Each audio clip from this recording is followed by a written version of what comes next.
Fascinating about crossing France is that we got such a warm welcome. The fans at the side of the road, it was a bit like the Tour de France, a cycling race. I'm sure you know. There were people waving at us. They had hot drinks and sandwiches. We stopped where they were and they were offering us up things, and it was absolutely fascinating. Well, the Dakar was a dream for a lot of people who are now between 45 and 50 years of age, who saw the Dakar go by, but who haven't done it, and who, in fact, still had a dream about it today, and for whom the competitors of that era who did the Dakar, they represent legends, of which she is one.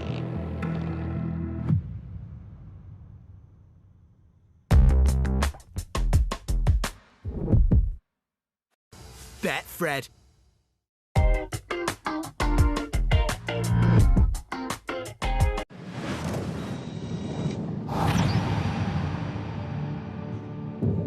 An exhausting day, the fatigue already setting in, and it's only week one.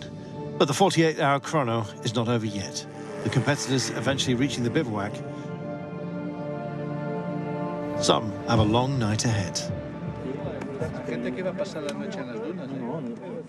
We arrived at the checkpoint at around 4:23 p.m. and we decided, instead of taking 75 kilometers to checkpoint C, that we'll stop here to avoid the dark. And I look forward to the morning, but it's a nice environment. You see everybody pitching a tent, talking together, asking for you know, some help and some treats or sweets or whatever. It's very cozy. How do we know our starting time? Not only driving skills are required at the Dakar, but mechanical expertise and knowledge as well come in very handy, as Luciano Casali found out. A lot of experience in mechanics. After many Dakars on the quads, he learned a lot. Ready for tomorrow. Thank you.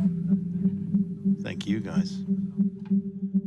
Sun rises, a new dawn breaks. For some, the dunes are punishing. Certainly was for Chris Meek. I'm afraid he is out. Problems yesterday for Quant, beached. Time for the all-female duo to get the bucket and spade out. That was today, actually. More than 10 Dakar participations for Italian Canela Liporetti. Mario Frangia. Mario Franco, and jumping the dunes. Additional problems for Saudi's Danny Akil. Sadly, unable to finish the stage. Definitely we'll keep driving after rest day, because every kilometer gained is experience gained. And we will definitely keep going for the W2RC Championship. That's the goal now. And happy to have the next few thousand kilometers to become a better driver. But yeah, sad to say, probably the Dakar is not in the cards. From second overall, disaster struck the Energylandia driver Marek Goshal. Issues with the rear differentials halfway, front-wheel drive making the dunes almost impossible.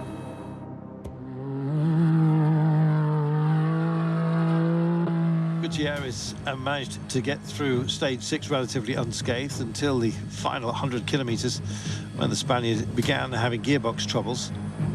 Such is her experience, though. She stopped momentarily, taking care of the car in order to complete the stage in third. Michael Goshal remained consistent throughout the chrono, the Taurus T3 Max withstanding every occurrence thrown at it during this grueling task, despite one small hiccup. A fifth second place on the Dakar, the unprecedented chrono belonging, though, to Eric Goshal. 5 stage wins in a single Dakar, but some way to Seth Quintero's record of 12, but the only driver under the 8-hour mark. This was the toughest stage I did in my life, for sure. The whole time, especially after refueling yesterday, I was fully scared. A couple of times we had to back up on the dunes. This was a crazy stage. I don't think I've ever lived more emotions in 2 days in my life than these 2 days. These are phenomenal. Well, the Polish wonder kid couldn't be stopped. Win number 5 for Eric. Even more impressive, the 19-year-old finished 5th overall in all categories in the FIA standings, 29 minutes down on Sebastian Loeb. Eric leads by over 1 hour to Guthrie, whilst Gutierrez moves into 3rd. Saudi's Al Zaif leaps into the top 10.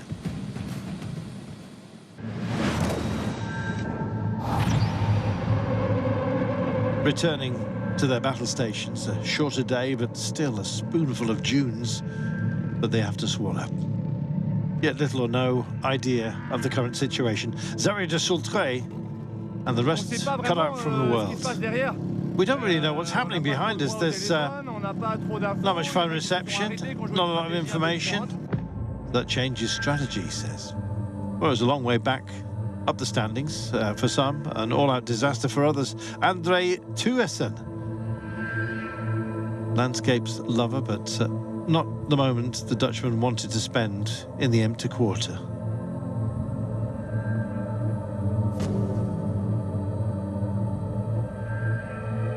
Dig yourself out of that.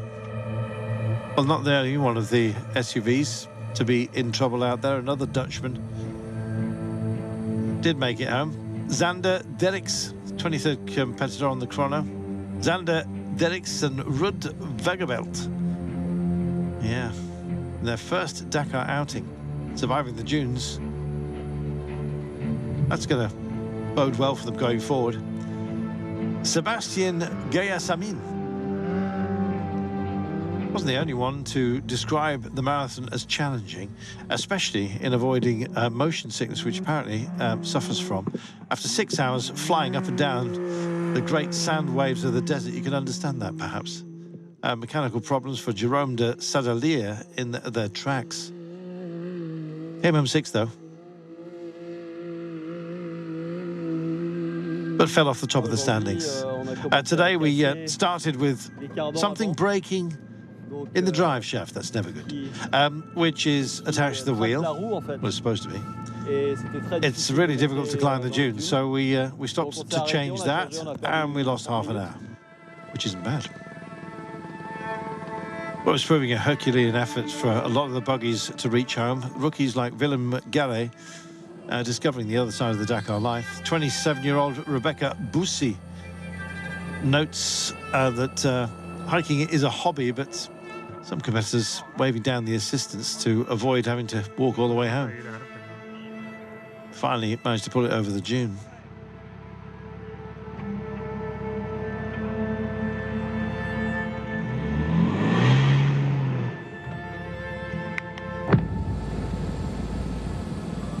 At the front of the race, João Ferreira had led overnight, but wasn't delighted to be back in the dunes, battling to stay in contention.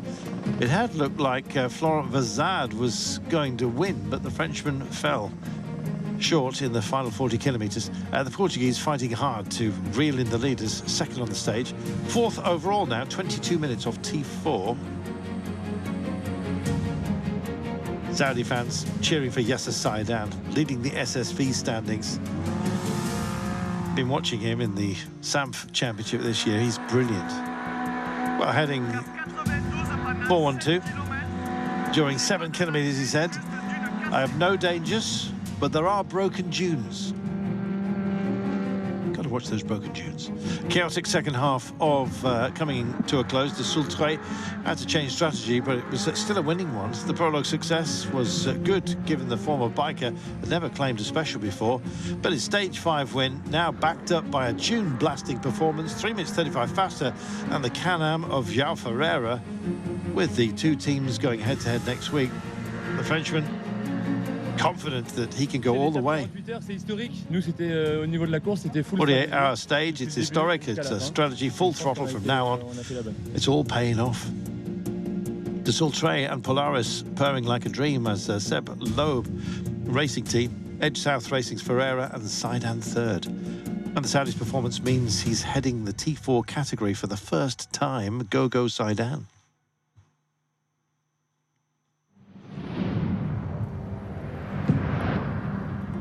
Walid Al-Tauli shows off the falcons of Saudi Arabia. Well, the Malham Saudi Falcon Club in north of Riyadh organises numerous events all year, he says. This is a famous place in Saudi Arabia. It's a place where we receive many falconers, and from around the Arab world, as well as the Middle East and Europe too. It's especially true when it comes up to falcon auctions. How do they bid? Falcon aficionados are very interested in our auctions because we have the best falcon species in the world. Of course, there are different types of birds, and we present them in 6 distinct categories. One a species category, and of course the Shaheen falcons. That's how our competitors and our competitions are organised. But his passion for capturing falcons is part of training them. It's part of the Saudi culture. It was a hobby of our grandparents, and that's why we're keen to preserve this heritage. And that's the main focus of this club.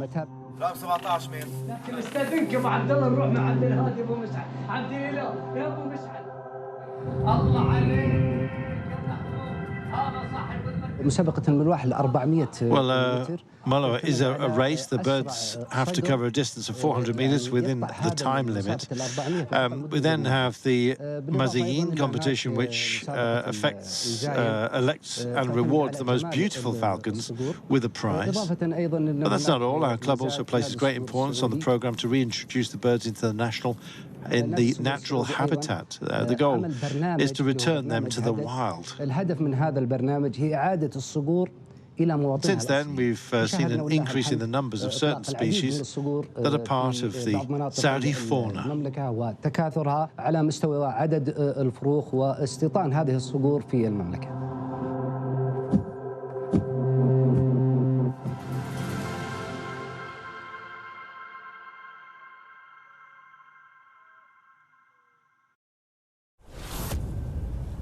A 48-hour chrono stage, or 2 days of chaos, you might say, for the trucks. Dusan Randizek and his crew needed several helping hands from the fellow assistance vehicles yesterday.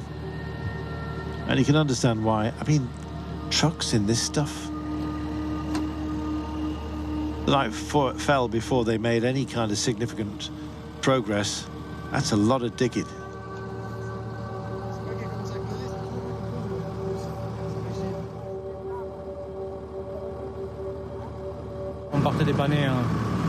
We're on our way to help an SS3 5 kilometers away, and we got stuck, but we'll try and get over them.